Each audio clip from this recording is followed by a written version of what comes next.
Pernah nggak lo merasa marah sekaligus heran ketika melihat kenyataan pahit ini? Ada negara yang tanahnya kaya raya, penuh minyak, emas, gas, bahkan berlian, tapi rakyatnya justru hidup miskin, lapar, dan menderita. Rasanya seperti sebuah ironi besar, seperti melihat rumah penuh makanan, tapi anak-anak di dalamnya mati kelaparan. Coba bayangkan suasana di jalanan kota besar, sebuah negara kaya minyak, gedung pencakar langit berdiri megah.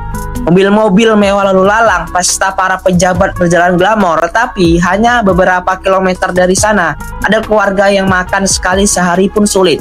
Ada anak-anak kurus yang berhenti sekolah karena orang tuanya tak mampu beli seragam. Dan ada orang sakit yang tak bisa berobat karena rumah sakit kehabisan obat. Luka ini bukan hanya soal ekonomi, tapi soal kemanusiaan. Kita melihat contohnya di negara Nigeria, negara dengan cadangan minyak terbesar di Afrika. Seharusnya dengan minyak sebanyak itu rakyatnya hidup sejahtera. Tapi kenyataannya jutaan orang Nigeria masih hidup di bawah garis kemiskinan. Air bersih sulit diakses, listrik sering padam. Di negara Venezuela juga, negara yang dulu disebut surga minyak dunia, kini rakyatnya antri berjam-jam hanya untuk sepotong roti atau sekantong beras.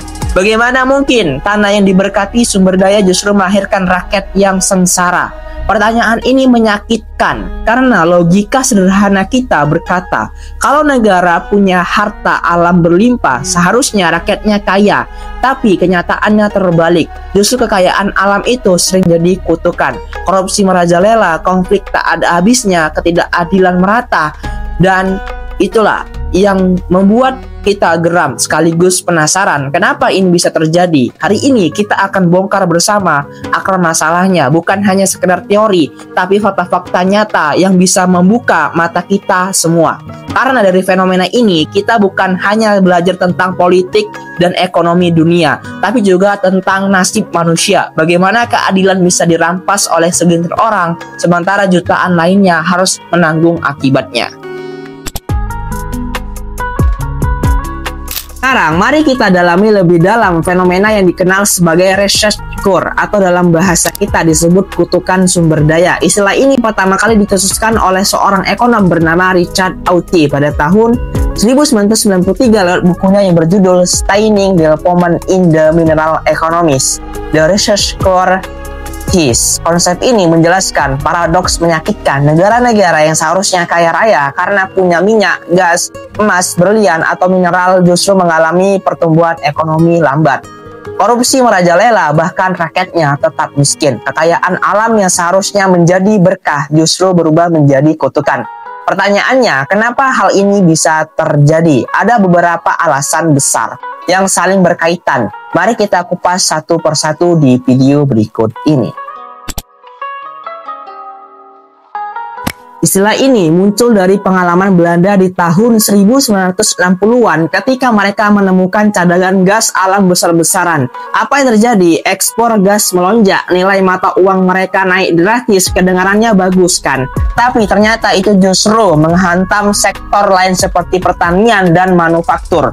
Barang-barang Belanda jadi terlalu mahal di pasar internasional, sehingga tidak laku, banyak lapangan kerja hilang, industri lokal melemah, dan ekonomi mereka malah terguncang. Sekarang, lihat contoh Angola, sekitar 75% pendapatan nasional Angola hanya bergantung pada minyak dan gas. Bayangkan, 3/4 ekonomi mereka berdiri di atas satu komoditas saja.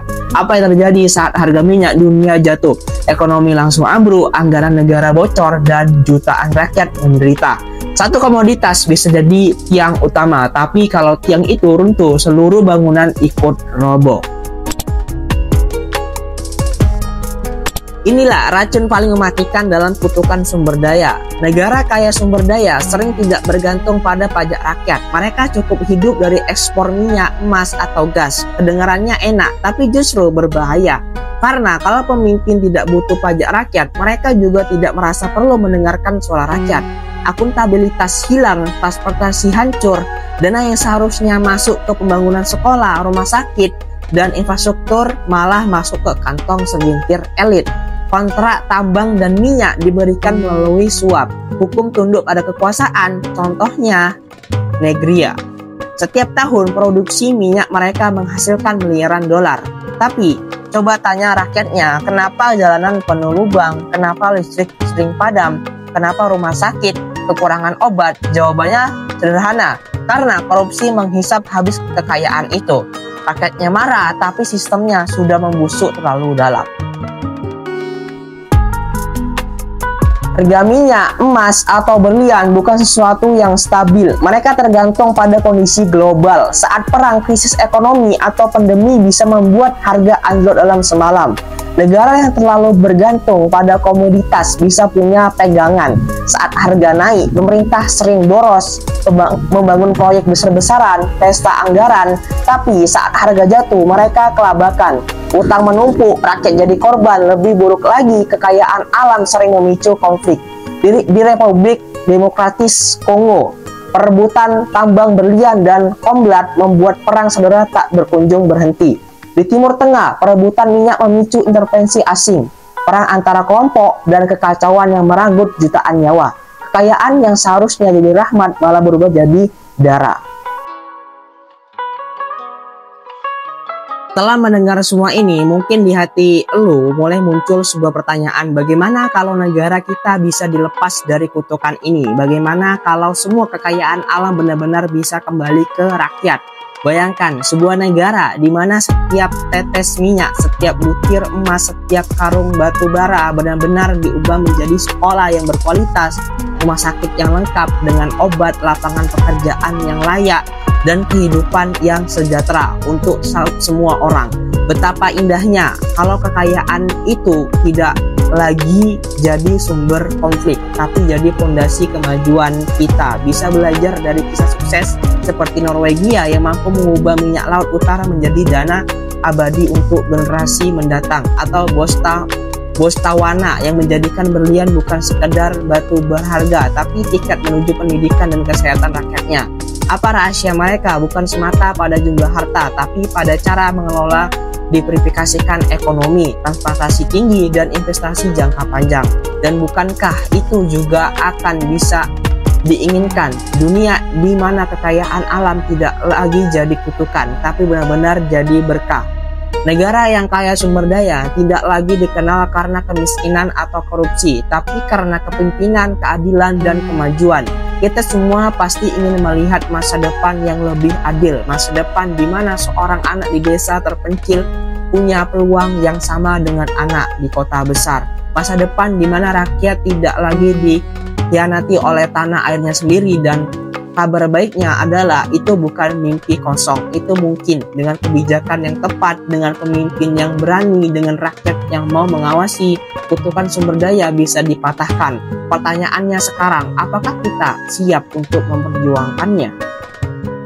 Jadi, apa yang bisa kita lakukan sebagai warga negara di sekarang ini? Kita mungkin bukan pejabat, bukan penguasa, tapi kita punya suara. Dan suara itu bisa jadi kekuatan, mulailah dari hal sederhana, dukungan transportasi di negara kita sendiri. Dorong akuntabilitas, ada banyak organisasi seperti yang kalian tahu sekarang kan, banyak organisasi yang berjuang memastikan kekayaan alam dikelola dengan adil. Mereka butuh dukungan kita bersama-sama. Jangan lupa kalian like dan subscribe video ini supaya kalian menemukan cerita yang menarik di konten channel ini. Oke, makasih.